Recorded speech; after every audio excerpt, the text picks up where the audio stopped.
Srikandhi madeg Senopati. Nalika perang Baratayuda, perang antarané Pandhawa lumawan Kurawa, Resi Bisma wis kasil merjaya kabeh putrané Prabu Wirata lan ngobrak-abrik wadyabalane Pandhawa. Prabu Kresna banjur rembugan karo Pandhawa kanggo golek cara liya amrih bisa ngalahake senopati perange Ngastina.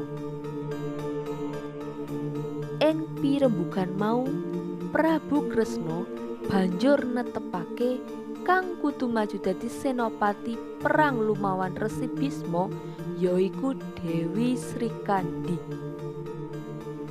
Raden Arjuna ora sarujuk yen garwane kudu maju lumawan Resi Bisma kang kawentar sekti datan ana tandinge. Ananging para Pandhawa uga rumangsa ora bisa yen kudu perang tanding karo Resi Bisma, eyange dhewe.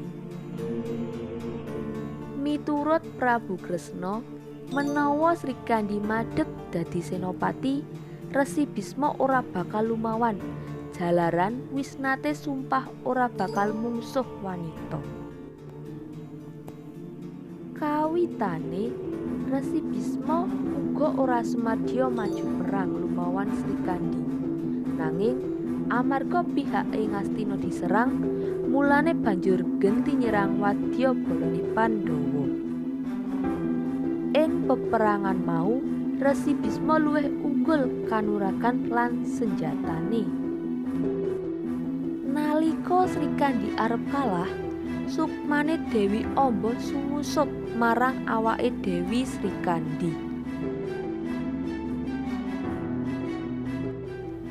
Dewi Amba banjur menehi cupu manik marang Dewi Srikandhi.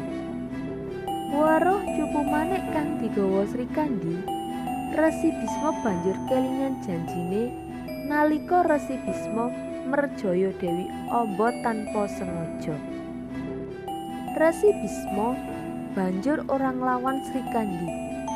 Resi Bisma eling yen besok Dewi Amba bakale metuk yen wis tekan patine. Srikandhi banjur ngeculke panah Pasopati kagungane garwane. Panah Pasopati mau tumancep ana ing awake Resi Bisma. Resi Bisma banjur ambruk.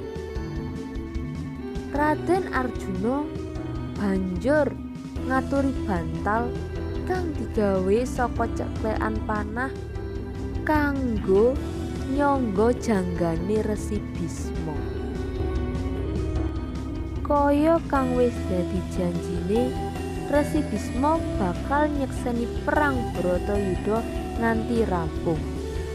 Banjur tumekaning seda minangka senopati perang Ngastina.